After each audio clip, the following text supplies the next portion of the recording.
પવિત્ર રાખી ગયેલા દિવસ। આજે આપણે મહિલાઓના દિવસ માટે ભેગા થયા છીએ। તો બે વાક્ય તમને કહીશ અને પછી હેમંત લઈને વિનંતી કરીશ કે તે તેનું મંતવ્ય રજૂ કરશે। ઘરનું આંગણું છે સ્ત્રી દુનિયામાં ઘણા જને સમજી જ નથી શકતા છે, એટલા માટે ખાસ આભાર। એ છે ને એને એના વાળ સવારશે, એને કપડાં પહેરાવશે, પછી એને રમાડશે, કેમ કે એને શીખવવું નથી પડતું। હવે આ જ વસ્તુ જો એક છોકરાને ઢીંગલી આપી देती, 3 વર્ષના નાના છોકરા पास नहीं हो रहे तो उसका प्रोत्साहन ही छोड़ दें। हम उसको प्रोत्साहित करना है कि कोई बात नहीं, हम फेल हो गए, हम अगली बार दोबारा एग्जाम देंगे। मिनिमम हर बच्चे ग्रेजुएट तो हो, ग्रेजुएशन तो कंप्लीट करे। तो इस पे आपके घर में अगर कोई बच्चा है, बच्ची है, उसे प्रोत्साहित करें कि नहीं बच्चे आगे पढ़े, हम अपने पैर पे पगभर कैसे होंगे। हम हमेशा किसी की पुत्री है, आगे चल के किसी की बीवी होंगे, फिर माँ बन जाएंगे, फिर अपनी पहचान क्या है? हम खुद भी तो कुछ है ना। अगर मेरा नाम मैत्रेयी है तो मेरी कुछ पहचान है ना। वो कोई बात नहीं है, हम जन्मे हैं तो किसी की पुत्री होंगे, आगे शादी होगी तो किसी की बीवी होंगे, बच्चे होंगे तो माँ भी बनेंगे, लेकिन अपनी भी पहचान है ना, है कि नहीं? Hello, great. ठीक है, तो मेरी आप सबसे विनती है कि कोई भी घर प्रशिक्षण कराने जा रहा है, कहीं पे भी में नहीं होता, बाहर कहीं जा रहा है, आपको पता चलता है, आप नहीं बोल सकते कोई बात नहीं, आप CHC में जाएं, वहाँ बैठते हैं डॉक्टर साहब, उन्हें बताएं, हम कलेक्ट्रेट में बैठते हैं, हमें बताएं, हम जाके उनसे बात करेंगे। ठीक है, लेकिन ये मैं कह रही हूँ उतना आसान नहीं है, मुझे पता है। मैं कह रही हूँ और आप कल चले जाएंगे, ऐसा नहीं होगा, बट मैं कह रही हूँ कदम बढ़ाएं। एक बार कदम बढ़ाएंगे, हाँ समाज में बहुत सारे लोग होंगे जो हमारे कदमों को पीछे खींच लेंगे, लेकिन एक बार कदम बढ़ाएं। कोई बात नहीं, हम दूसरे के घर जाके भी बोल सकते हैं, समाज के प्रति बोल रहे हैं ना, ऐसा तो नहीं कह रहे कि हम अपने घर का कुछ बोल रहे थे। समाज में बदलाव तभी आएगा जब जन जन में बदलाव आएगा। मतलब एक जना यहाँ से सीख के जाए, यहाँ से अपने आप से कसम खा ले, अगर समाज में ऐसा कुछ हो रहा होगा तो मैं कदम बढ़ाऊंगी, मैं रोकूंगी उसे। ठीक है। दूसरा, शिक्षा के लिए कोई बच्ची आपको मिले जो 10वीं 12वीं के बाद छोड़ दिया स्कूल या कभी स्कूल नहीं गई, जी मेल सामे फीमेल नो रेशियो कहेवाय। आटला 1000 मेल होय तो एनी सामे फीमेल કેટલા હશે?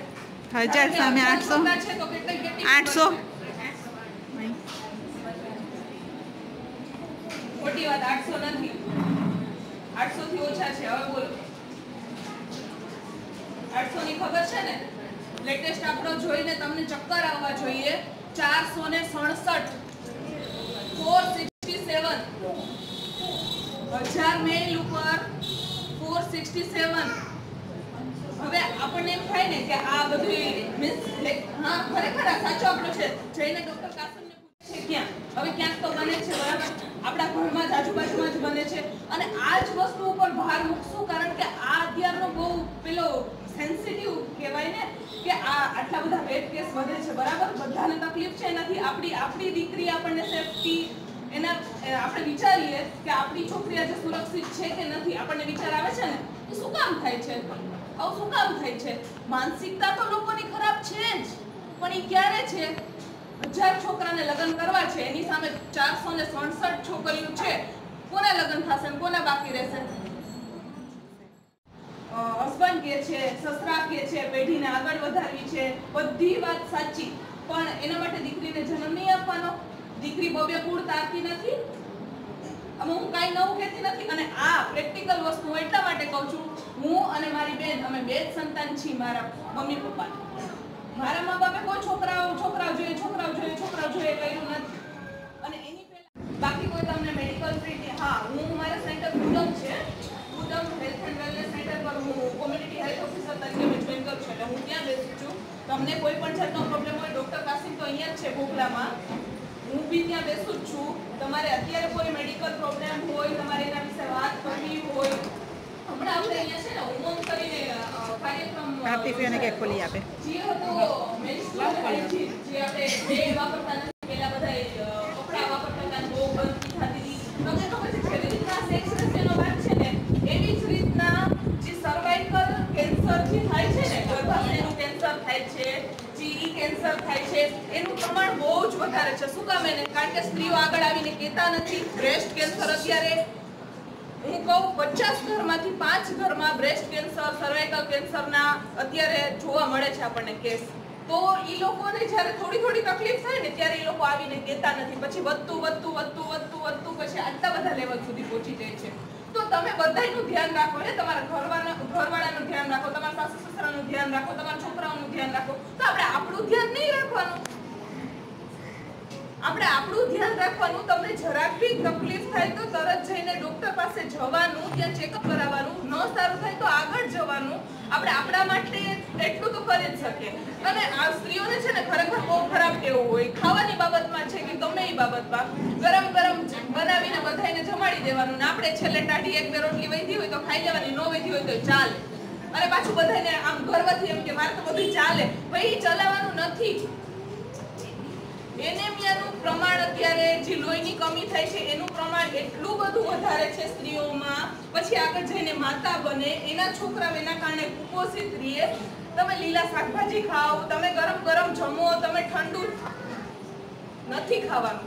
આજનું બપોરનું વધેલું સાંજે, સાંજનું વધેલું સવારે, બને ત્યાં સુધી નથી ખાવાનું. બરાબર? બધાને ગરમ ગરમ જમાડીએ તો આપણે કેમ ગરમ ગરમ નહીં જમીએ? એટલે એ ખાસ ધ્યાન રાખવાનું છે, આપણા માટે સમય કાઢવાનો છે. અને જ્યાં સ્ત્રી ભ્રૂણ હત્યાની વાત કરીને તો ખાસ મગજમાં લઈને ચાલવાનું છે. બીજું કોઈને કાંઈ પૂછવાનું છે? અને એના દીકરાઓને ફેસિલિટી આપણે નુસી તરફથી મળતી રહે છે. જેમાં પહેલું છે નુસી